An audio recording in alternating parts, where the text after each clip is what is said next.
So, turns out attaching the bows wasn't the final step.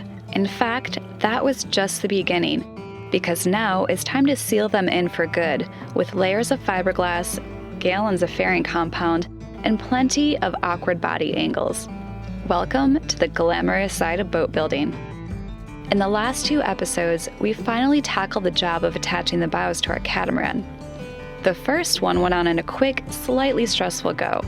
We spread methacrylate over the flange, dropped the bow in place, and adjusted it as fast as we could before everything set, which was about 13 minutes. On the second bow, we tried a more strategic approach. Align everything first, clamp it down tight, and then inject the methacrylate through pre-drilled holes along the flange. Both methods got the job done, just with different levels of chaos. Now that both bows are bonded on, it's time to tie everything together, inside and out. We'll be laying fiberglass on the interior seams, wrapping the exteriors from the deck joint down to the underside, and starting the long process of fairing them into the hull. It's not flashy work, but it's the kind of work that makes the flashy stuff possible. But today is one of those cooler days. It's actually still in the 50s right now, so a great day for Matt to get into Tyvek's and start grinding down here to get it ready to glass. I think he still needs to remove some of this plastic tape here. Maybe he'll just grind through it, I don't know.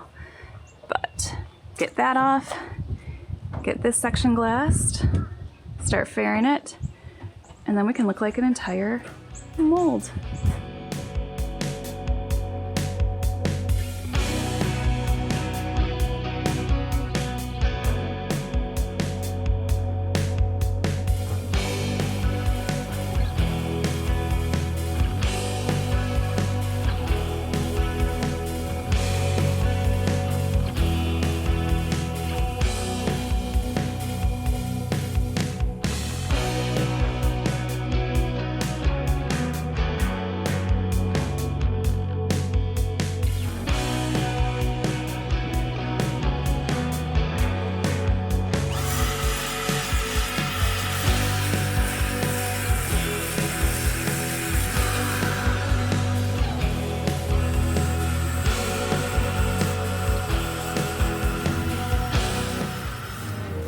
With the nose cones now bonded on using methacrylate, the bows are structurally locked in place.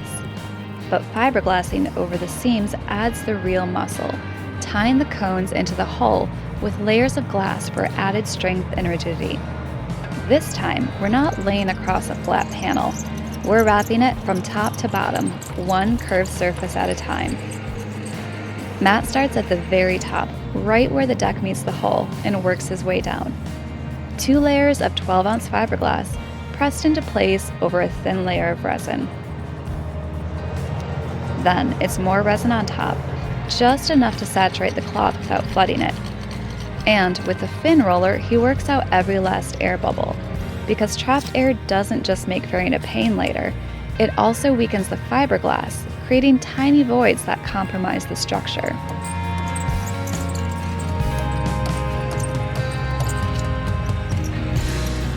Peel ply seals the deal. It presses the fibers smooth, locks everything down, and saves us hours of sanding later.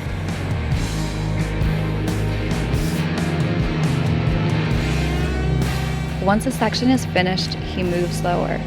No stopping to admire work, just glass, roll, peel, and repeat.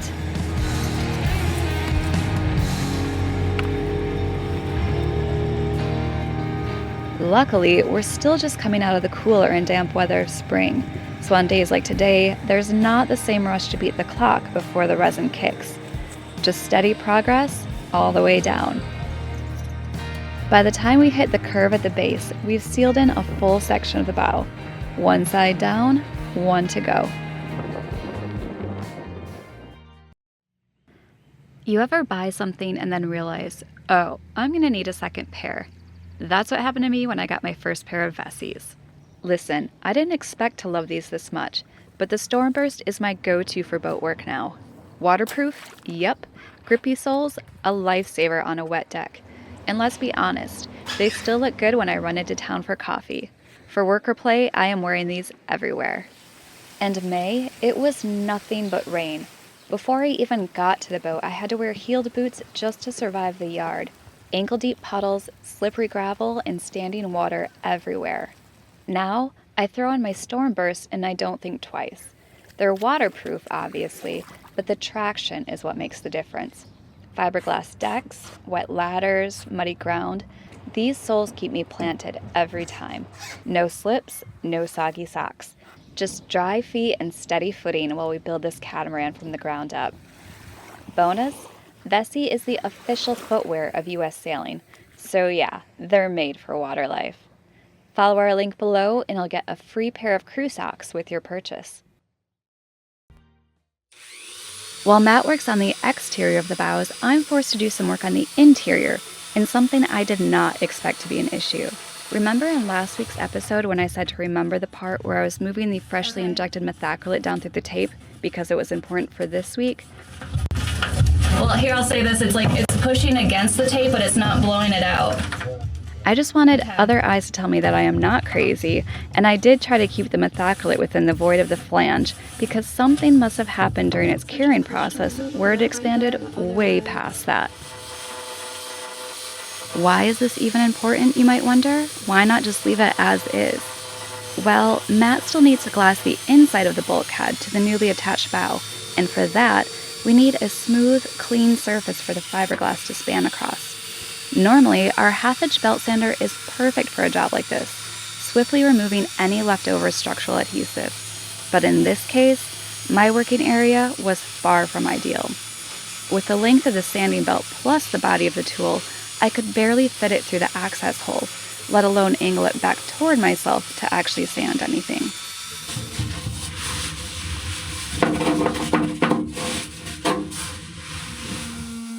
On the second day of working in this area, most of the methacrylate had been sanded down so it sat flush within the void of the flange.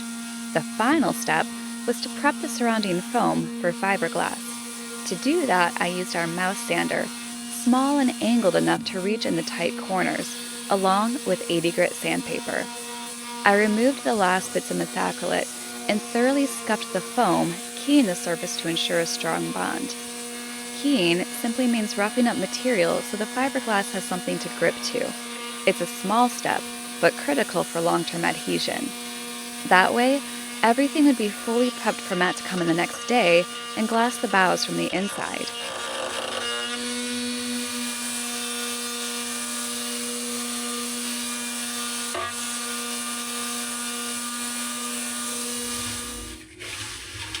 And the dust that managed to find its way inside my goggles?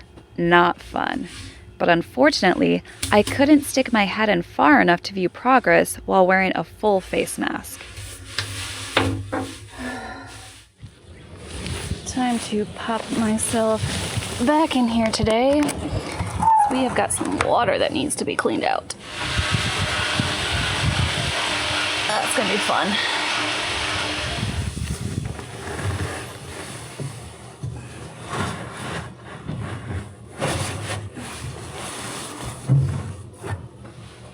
Got a small little puddle going here on the floor, but mostly what I need to do is within these holes up here. You can see the sunlight just shining through that fiberglass because Matt is gonna have to get in there and glass tomorrow.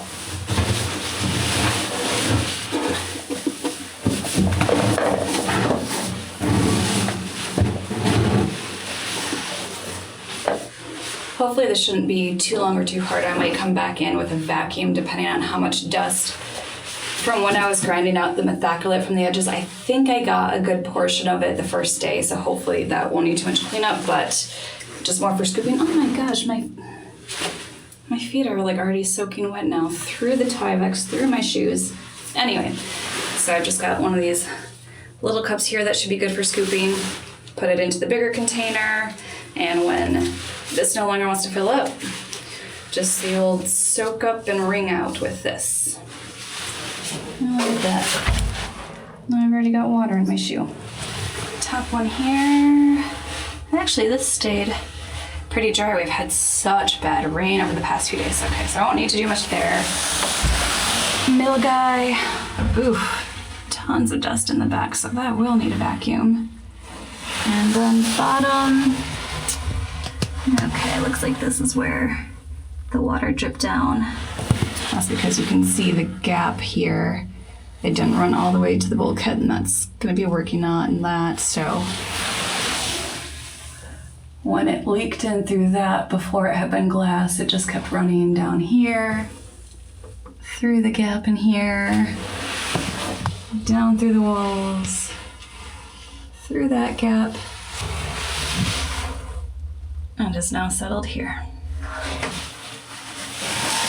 Look at all the dust in the water here.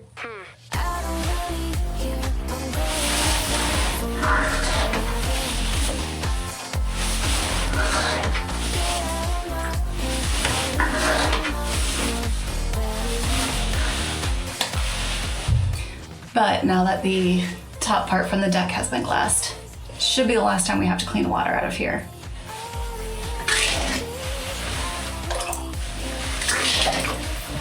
Just climbed out and I'm hearing this dripping sound. I'm like, seriously, where is that coming from? But it's just my feet. They had gathered water and now they're dripping onto the floor that I had just wiped up. Awesome. Skip ahead a couple of weeks because we haven't been filming and can see the progress that's happening on the bows now. Although Matt had started out with really thin sections of fairing where the seams were together, now it has been spread out to a much wider area. Getting closer. This was a pretty big hollow here, so we've had to fill that in and then spread it out to this section just a bit further, but it's getting close now. Just keep at it. I probably need to do a bit more fill in this section.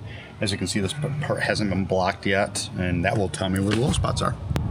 On the inboard side of the porthole, you can see it has been sanded, and we've been using so much fairing compound on this. So thank you again to Total Boat with their Total Fair for just letting us go crazy on these. A lot of the seams where we had just glassed the other month where these two sections had come together, probably gonna be ready for their first coat of primer soon.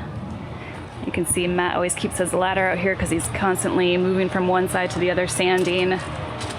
Looks like the bottom section got a good sanding, hasn't worked his way to the top, but it's a lot of work to blend these in. From up on the deck, we've just been working and working.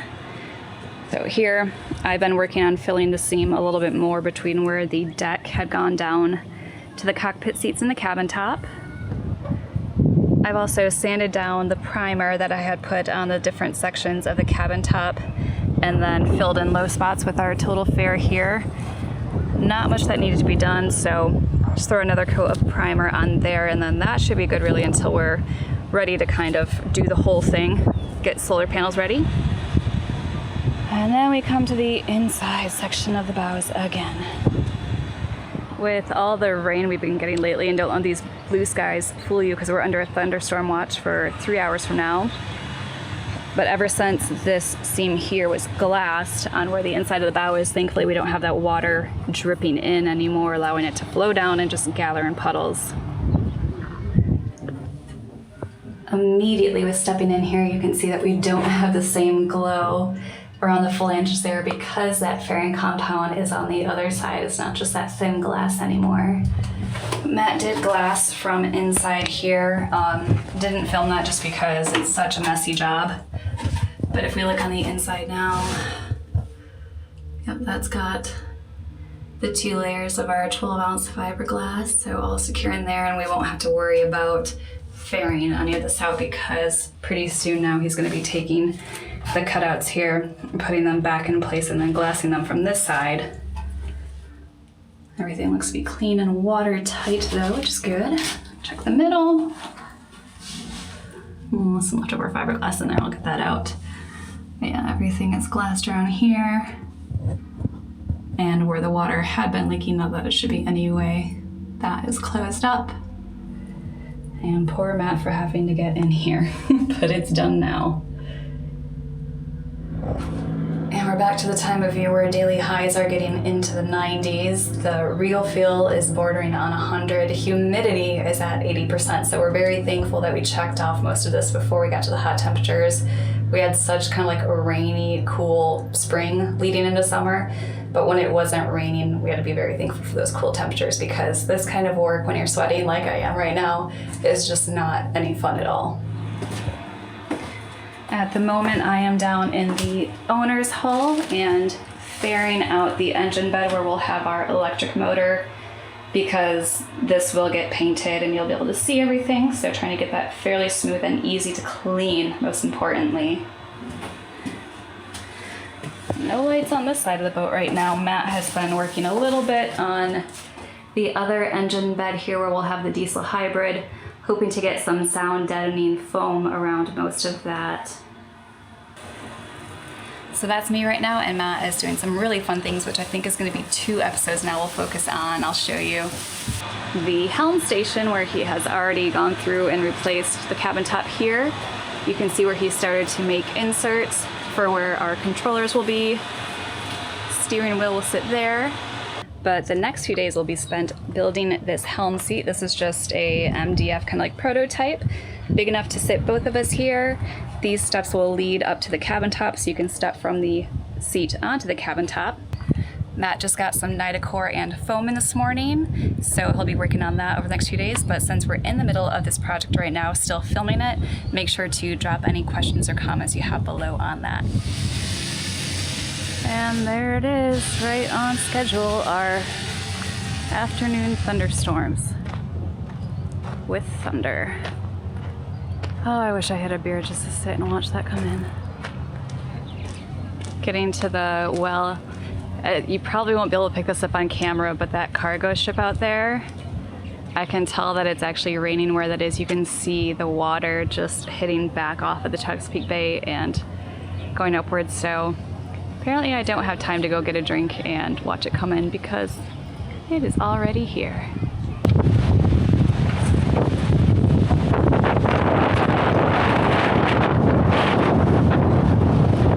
Time to go close up the boat.